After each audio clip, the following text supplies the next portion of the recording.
Hello students, आज मैं एक बार फिर आपके साथ उषा गोयल। और आज का जो मेरा टॉपिक है वो है महावीर जैन और उनकी शिक्षाएं। और ये जो मैंने अपना पहला जो इससे पहले आपको जो अपना टॉपिक बताया था कि जैन धर्म तथा बौद्ध धर्म की उत्पत्ति के क्या कारण थे, ये मैंने अपना पहले लेक्चर में आपको बताया। और अगर आप इसको दोबारा से देखना भी चाहें तो डिस्क्रिप्शन बॉक्स में जाकर आप इसे देख सकते हैं। तो आज का जो मेरा टॉपिक है वो है महावीर जैन का प्रारंभिक जीवन और उनकी शिक्षाओं के बारे में मैं आज आपको बताऊंगी। थोड़ा सा मैं महावीर जैन के प्रारंभिक जीवन के बारे में आपको बता देती हूँ। महावीर जैन का जन्म कब हुआ ये थोड़ा कंट्रोवर्शियल है। इतिहासकार अलग अलग अपनी तिथियां बताते हैं। अधिकतर इतिहासकार मानते हैं कि 540 ईस्वी पूर्व में इनका जन्म हुआ था। इनके पिता का नाम सिद्धार्थ था और इनकी माता का नाम त्रिशला था। और ये लिच्छवी वंश के शासक चेटक की बहन थी। इनका जो हमें प्रारंभिक जीवन के बारे में पता चलता है वो जैन साहित्य जो लिखा गया उससे हमें जानकारी मिलती है कि इनका प्रारंभिक जीवन बहुत ही अच्छा था। एक राजकुमार की भांति इनका लालन पालन हुआ, सारी सुख सुविधाएं इनको दी गई। लेकिन शुरू से ही बचपन से ही ये मौन रहते थे, आध्यात्मिक बातों के बारे में सोचते रहते थे। तो इनके परिवार को ये चिंता हुई कि कभी ये गृहस्थ आश्रम को छोड़कर वानप्रस्थ की तरफ या संन्यास की तरफ ना चले जाएं। तो इसीलिए इनके पिता ने इनकी शादी जल्दी कर दी थी। और इनकी जो पत्नी थी उनका नाम यशोदा था और इनके घर एक कन्या का जन्म हुआ जिसका नाम प्रियदर्शना था। इसके बाद इन्होंने किस प्रकार अपना गृह त्याग किया, क्योंकि ये हर समय संसारिक बातों से इनका मन उचाट रहता था। ये जो भी कुछ देखते थे, समाज में जो बुराइयां थी, समाज में जो उस समय चल रहा था, उसको देखकर ये काफ़ी इनके दिमाग में उथल पुथल मची रहती थी। लेकिन गृह त्याग करने से पहले इनको ये लगता था कि मैं अगर अपने घर को छोड़ दूंगा तो मेरे माता पिता को बहुत ज़्यादा दुख होगा। और ये अपने माता पिता को दुखी नहीं देखना चाहते थे। जब ये 30 वर्ष के थे तो इनके माता पिता की मृत्यु हो गई। फिर इन्होंने अपने बड़े भाई जो नंदीवर्धन थे उनकी आज्ञा से, उनकी परमिशन से गृह को त्याग किया था, घर को छोड़ दिया था। उस समय इनकी आयु 30 वर्ष थी। गृह त्याग के बाद इन्होंने जगह जगह पर ये घूमते रहे। इनको ये था कि किस प्रकार मैं ज्ञान की प्राप्ति करूं। और ये माना जाता है कि लगभग 12 वर्ष तक इन्होंने घोर तपस्या की थी, यानी कि सब कुछ त्याग दिया था। इनके शरीर पर वस्त्र नहीं थे, महीनों महीनों तक ये भोजन नहीं करते थे। लोग इनका मजाक उड़ाते थे, बच्चे इनको देखकर इन पर पत्थर फेंकते थे। लेकिन इन सब के बावजूद ये धूप छांव में खड़े बैठकर अपनी तपस्या में लीन रहते थे। इन्होंने यानी कि कठोर तपस्या की थी। और अंत में इन्होंने 42 वर्ष की आयु में केवल यानी कि ज्ञान की प्राप्ति की थी। यानी कि जिस समय इनको ज्ञान की प्राप्ति हुई उस समय इनकी आयु 42 वर्ष की थी। 42 वर्ष की आयु में जब इन्होंने ज्ञान प्राप्त कर लिया तो अब इनका जो ध्यान था पूरा वो ये था कि किस प्रकार मैं अपने जो मैंने ज्ञान प्राप्त किया है उसका मैं प्रचार करूं, किस प्रकार मैं लोगों को ये बताऊं कि जो समाज में प्रचलित बुराइयां हैं इनको कैसे दूर किया जा सकता है। इस प्रकार इन्होंने अपना सारा समय अपने धर्म के प्रचार में लगा दिया। धर्म यानी जो जो इनको अनुभव हुआ था, जो विचार इनके मन में थे, जो इनको ज्ञान की प्राप्ति हुई थी। ये मैं अनेक स्थानों पर घूमे। मगध में सबसे पहला इन्होंने अपना जो उपदेश दिया था वो मगध साम्राज्य में दिया था। उसके पास बाद ये और अनेक स्थानों पर गए। यानी कि 72 वर्ष की आयु तक इन्होंने अपने ज्ञान का, अपने धर्म का प्रचार किया था। 72 वर्ष की आयु में इनकी मृत्यु पावा यानी कि आधुनिक पटना नामक स्थान पर इनको मोक्ष की प्राप्ति हुई थी। तो ये थोड़ा सा उनका प्रारंभिक जीवन। अब उनकी शिक्षाएं देखिए, मैं यहाँ शिक्षाओं को 2 भागों में बांटूंगी, एक सकारात्मक और एक दूसरी नकारात्मक। सकारात्मक का मीनिंग जो हमें करनी चाहिए, जो हमें अपनानी चाहिए, पॉजिटिव चीज़ें। और नकारात्मक जो हमें नहीं करनी चाहिए। मेरा ख्याल आप समझ गए होंगे भाई कौन सी चीज़ें हमें करनी चाहिए और कौन सी चीज़ें हमें नहीं करनी चाहिए। इनको मैं 2 भागों में बांट रही हूँ। तो सबसे पहले इन्होंने जो अपनी इनकी जो शिक्षा का उद्देश्य था वो था त्रिरत्न, 3 रत्न। 3 रत्नों में इन्होंने कहा कि सत्य ज्ञान, यानी कि हम जो भी कुछ प्राप्त करें, जो भी कुछ सीखें, वो हमारा सच्चा होना चाहिए। यानी कि उसमें कोई अवंडर, कोई झूठ, कोई दिखावा कुछ नहीं होना चाहिए। हमने जो प्राप्त किया, जो सीखा, वो हमारा सच्चा होना चाहिए। दूसरा उन्होंने कहा सत्य आचरण, यानी कि जिस भी चीज़ को हम माने, जिस भी चीज़ को का हम आचरण करें, वो पूर्ण रूप से ठीक होना चाहिए, सच्चा होना चाहिए। तीसरा इन्होंने कहा कि हमें सत्य विश्वास, यानी कि जिस पे भी हम विश्वास करें, जिस चीज़ पे भी हम विश्वास करें, वो पूर्ण रूप से सत्य होना चाहिए। यानी कि जैसे इन्होंने अपने जो इनसे पहले जो 23 तीर्थंकर थे, उन पर इनका ये विश्वास था कि उन पर हमें अपना अटूट विश्वास होना चाहिए। यानी कि इनका जो कहने का उद्देश्य था वो ये था कि हम जो भी करें वो सत्य होना चाहिए, चाहे वो हम किसी पे विश्वास करें, चाहे हम आचरण करें और चाहे हम कुछ भी सत्य ज्ञान प्राप्त करें, वो सच्चाई पर आधारित होना चाहिए, इधर उधर की बातों पर आधारित नहीं होना चाहिए। दूसरा उन्होंने जो सबसे बड़ा उनका था अहिंसा। देखिए, जैन धर्म एक ऐसा धर्म था जिसने सबसे पहले अहिंसा पर जोर दिया था।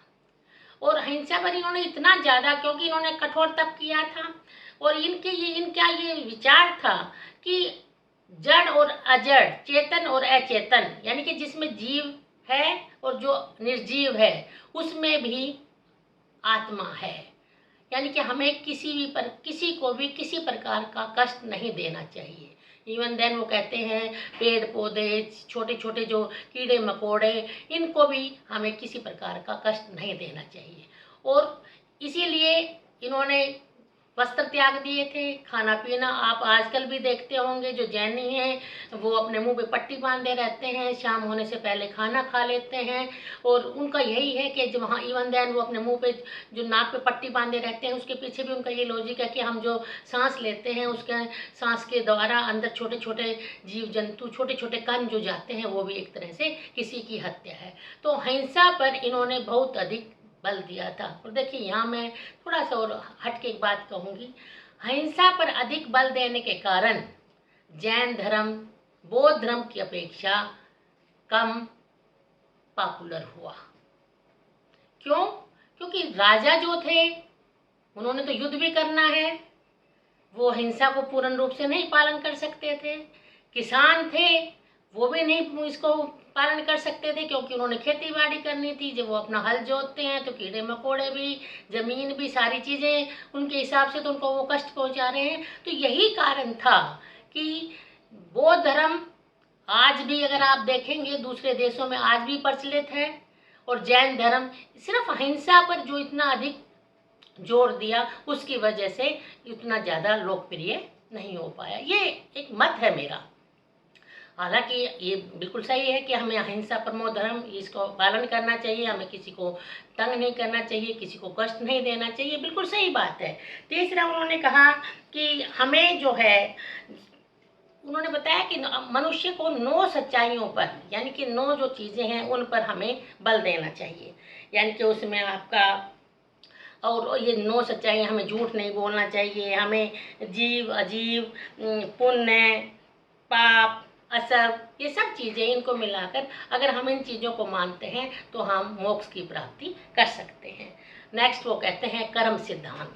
कर्म सिद्धांत यानी कि उन्होंने बिल्कुल स्पष्ट रूप से ये बोला कि हम जैसा कर्म करते हैं, हम जैसा बीज बोते हैं, हमें उसका वैसा ही फल मिलेगा। यानी कि हमें कर्म सिद्धांत पर पूर्ण रूप से अपना ध्यान रखना चाहिए। अगर हमने अपने पिछले कर्मों को ठीक करना है तो उनका मत था कि हमें कठोर तपस्या करनी चाहिए।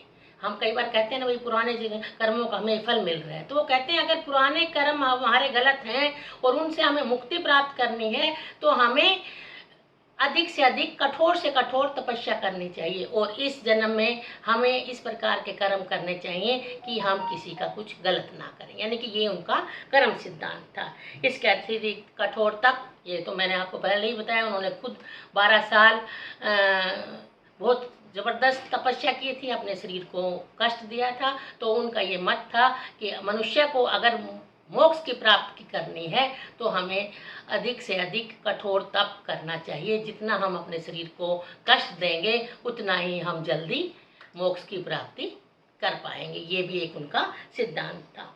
इसके अतिरिक्त वो कहते हैं 5 महाव्रत, यानी कि 5 महाव्रत, यानी कि आदमी को, मनुष्य को 5 व्रत लेने चाहिए। जो अगर हम उन 5 व्रतों पर चलते हैं तो हम अपने अगले जन्म को सुधार लेंगे। उनमें वो कहते थे कि हमें हमेशा सत्य बोलना चाहिए, यानी कि कोई भी बात हमें झूठ नहीं बोलनी चाहिए, हमेशा सच्चाई पर रहना चाहिए। दूसरा वो कहते हैं अहिंसा की नीति अपनानी चाहिए, जैसे कि मैंने आपको पहले बताया। तीसरा वो कहते हैं कि हमें अपने पास कोई भी ऐसी चीज़ नहीं रखनी चाहिए जो हमें दान में ना मिली हो, यानी कि वो हमें सिर्फ वो चीज़ें रखनी चाहिए जो हमें दान में मिली है। चौथा वो कहते थे कि हमें अपने पास धन नहीं रखना चाहिए। और 5वां वो कहते थे कि हमें ब्रह्मचर्य का पालन करना चाहिए। ये उनके 5 महाव्रत थे। और इससे यानी कि वो कहते थे अगर हम इन 5 महाव्रतों पर चलते हैं तो व्यक्ति अपना व्यक्तिगत और सामाजिक उत्थान कर सकता है, ये उनका विश्वास था।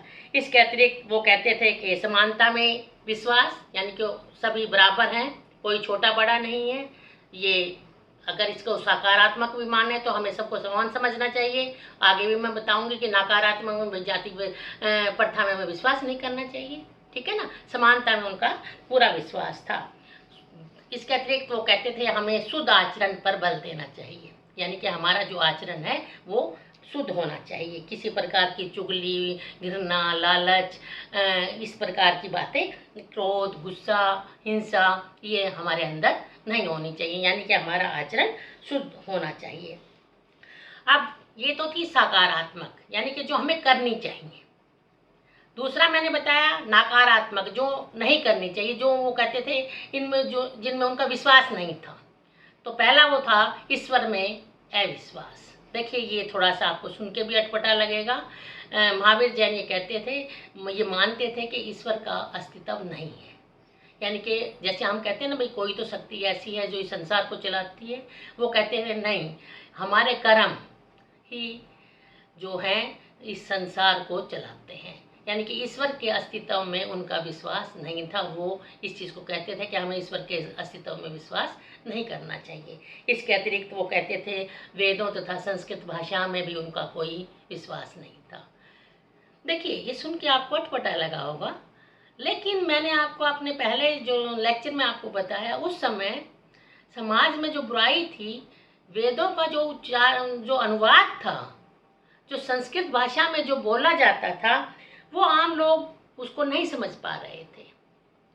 इसलिए इन्होंने आम लोगों की भावनाओं को समझते हुए अपनी बातें कही और उन्होंने ये कहा कि भाई हमें अच्छे कर्म करने चाहिए, अच्छा आचरण करना चाहिए, सत्य बोलना चाहिए। यानी कि यहाँ देखिए, यहाँ कंट्रोवर्शियल बात है ये, वेदों और संस्कृत में विश्वास। यानी वो ये नहीं कह रहे थे वेदों को मत पढ़ो, लेकिन जो चीज़ हमें नहीं समझ में आती, जिस चीज़ को हम नहीं समझ पाते उसको छोड़ दो।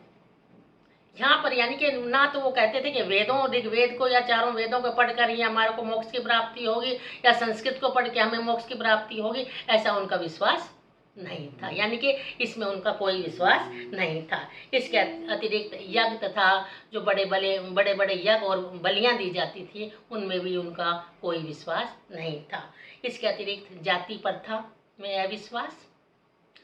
देखो ये जो चीज़ें ये जो शिक्षाएं मैं आपको बता रही हूँ, कोई नई बातें नहीं है। मैं बार बार एक बात कहती हूँ, आज भी अगर हम देखें अपने बच्चों को हम क्या सिखाते हैं, कोई भी पेरेंट्स अपने बच्चों को क्या सिखाते हैं, चाहे वो अमीर है, चाहे गरीब है, चाहे सामान्य वर्ग से है, चाहे किसी भी वर्ग से है, चाहे किसी भी जाति का है, कोई भी माँ बाप अपने बच्चों को कभी ये नहीं कहेगा कि तुम चोरी करो, तुम झूठ बोलो, तुम किसी को दुखी करो। कोई भी माँ बाप, मेरा जहाँ तक अपना ख्याल है, कोई भी माँ बाप ऐसा नहीं बोलेगा। तो उन्होंने भी वही बातें कही, वही बातें समझाने की कोशिश की जिससे कि उनका कल्याण हो सके, जिससे कि समाज में शांति बनी रहे, भाईचारे की भावना बनी रहे।